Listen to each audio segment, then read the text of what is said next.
Willpower has been called persistence. It's the knack of staying with something, the sustained effort necessary to induce absolute faith. Persistence is an essential factor in the procedure of transmuting the thoughts of what you'd like to have into their reality. Now, the basis of persistence is the power of will. Willpower and desire, when properly combined, as we've been shown down through the pages of history and are being shown on every side today, willpower and desire, when properly combined, make an irresistible pair. Men who accumulate great fortunes, for example, are sometimes known as cold-blooded, ruthless capitalists. But often they're misunderstood. What they have is willpower, which they mix with persistence and place back of their desires to ensure the attainment of their particular objectives. Henry Ford was generally misunderstood, thought to be ruthless and cold-blooded. And this misconception grew out of Ford's habit of following through in all of his plans with persistence. For example, I know the story that is reported to be absolutely true of when he wanted the first V8 engine cast, the block for a V8 engine cast. It had never been done before. As you know, he was the originator of the V8 engine. But he couldn't do it. But that's what he wanted, so he called in his top engineers and told them that's what he wanted. They said that can't be done. It's never been done, it's impossible, and so on. And he stopped their talking and said, go do it, that's what I'm paying you for. So they went, and in 3 months, after the most assiduous studying and research, they came back and told him again that his principle, whatever it involved, and I'm not a mechanic myself, but whatever it was, involved a process that was impossible, couldn't be done. It violated every known premise. So he gave them a talking to, and he says, now I don't want to hear from you again until you come back here with that V8 block. Go cast it, go do it. I don't care about any of these other things. Go do it anyway. And they came back with it. And the V8 engine was born. It was his habit of persistence regardless. And he didn't let the thoughts of other people, even though he only had a little bit of education himself, he wouldn't let a bunch of university-graduated engineers tell him that a thing couldn't be done. So they did it anyway. The majority of people are ready to throw their aims and purposes overboard and give up at the first sign of opposition or misfortune. Now, you know that's true, and so do I. But a few carry on despite all opposition until they get their goal. And these few are they have been the Fords, the Carnegies, the Rockefellers, and the Edisons, and so on. There may be no heroic connotation to the word persistence, but the quality is to the character of man what carbon is to steel. And the building of whatever it is you really want for yourself and your family generally involves the application of willpower along with the other factors necessary. Now, unless you happen to be one out of the 2 out of every 100 people who already have a definite goal at which you're aiming and a definite plan for its attainment, you ought to think about this. Because just about 2 people out of every 100 definitely know what it is they want to do. Now, the starting point of all achievement or all willpower naturally is desire for something. It would be worthless without it. Now, you should really keep this constantly in mind. And the importance is that to desire something very much is right, and that's human. To not desire anything very much is animal-like, subhuman. Weak desires bring weak results, just as a small amount of fire makes a small amount of heat. And if you find yourself kind of short on persistence, this weakness may be remedied by building a stronger fire under your desires. You know, it seems that fortunes gravitate to men whose minds have been prepared to attract them, just as surely as water gravitates to the ocean. And if you find that you're a little weak in persistence, center your attention upon getting for yourself a definite purpose. Spasmodic or occasional effort to apply the rules of persistence and willpower won't help too much. To get results, you have to apply them all the time until they become a habit. And in no other way can you develop the necessary consciousness of achievement. It seems that poverty, by going over past history, is attracted to the person whose mind is favorable to it, as the opposite of poverty is attracted to him whose mind has been deliberately prepared to attract it, and through the same laws. Poverty consciousness, which was so widespread during the Depression, for example, will voluntarily seize the mind which is not occupied with achievement consciousness. And the poverty consciousness develops without conscious application of habits favorable to it. So the opposite must be created. You do it artificially. You actually create something that you really want. Persistence, willpower. If you've ever experienced a nightmare, you'll realize the value of persistence. You're lying in bed half awake, maybe with a feeling that you're about to smother. You're unable to turn over or to move a muscle. But even so, you realize that you must begin to regain control over your muscles. Has that ever happened to you? Well, through persistent effort of willpower, you finally manage to move the fingers of one hand. By continuing to move your fingers, you extend your control to the muscles of one arm until you can lift it. Then you gain control of the other arm in the same manner. You finally gain control over the muscles of one leg and then extend it to the other leg. And then with one supreme effort of will, you regain complete control over your muscular system and snap out of your nightmare. The trick has been turned step by step. And many people today find that it's necessary to snap out of their mental inertia through a similar procedure, moving slowly at first and then increasing their speed until they gain complete control over their will. But be persistent no matter how slowly you may at first have to move, because with persistence comes the thing you have your mind set on. Now, there's no substitute for persistence. It can't be supplanted by any other quality. Those who have cultivated the habit of persistence seem to enjoy insurance against failure, because no matter how many times they suffer defeat, they finally arrive up toward the top of the ladder. Have you ever noticed that the longer you look at something you should be doing, the more difficult it seems to appear, and that the longer you put off something you should do, the more difficult it is to get started? A good deal of frustration and unhappiness could be avoided if people would just do what they know they should do. The great newspaper editor Arthur Brisbane once wrote, "Don't exaggerate your own importance, your own size, or your own miseries. You are an ant in a human anthill. Be a working ant, not a ridiculous insect pitying yourself." Strong language, maybe, but there's a lot of sense in it. A person carrying a heavy weight is all right as long as he keeps moving. The minute he stops, puts the weight on the ground, and sits down to rest, the weight seems to become heavier, the distance to be traveled greater, and the work just that much more unpleasant.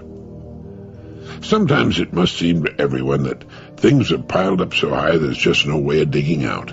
But there is. Pick the thing that's most important to do and simply begin doing it. Just by digging in, you'll feel better, and you'll find that it's not nearly as bad as you thought it would be. Keep at it, and before long the pile of things to do that seemed so overwhelming is behind you. Finished. What overwhelms us isn't the work itself, it's thinking how hard it's going to be.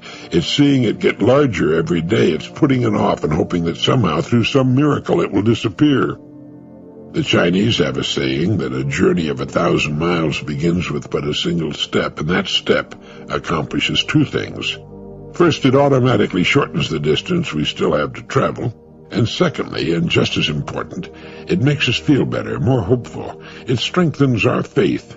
And if a person will just keep putting one foot in front of the other, he'll be taken into new and exciting places, see new and interesting things, and think thoughts that never would have come to him if he'd remained at the starting point. And then, finally, the journey is finished.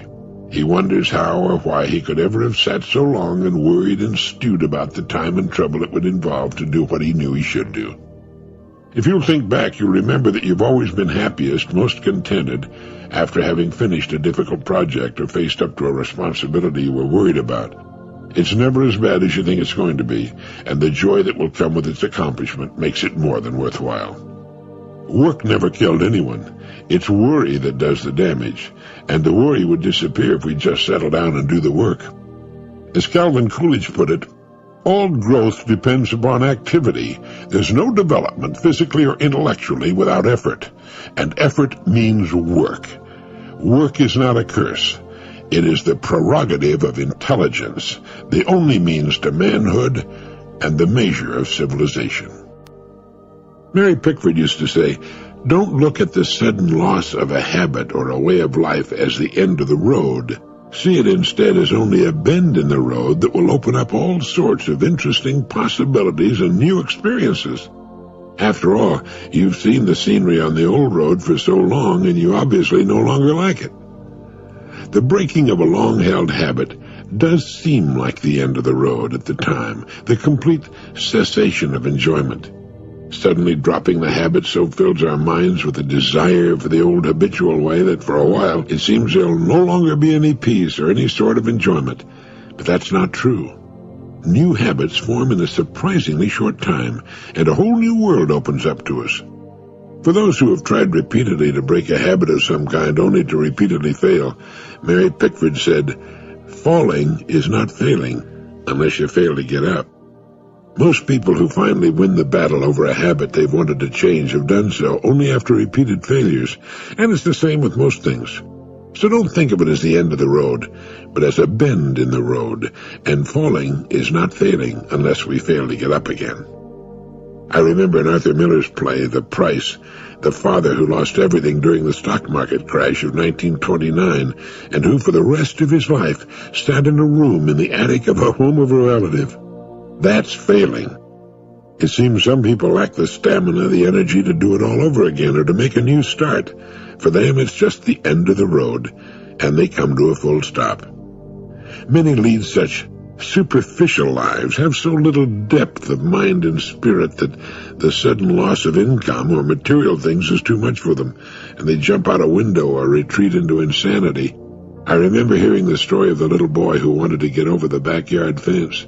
He stood for a long time looking at the fence, and then slowly, with many falls and failures, he dragged a box to the fence.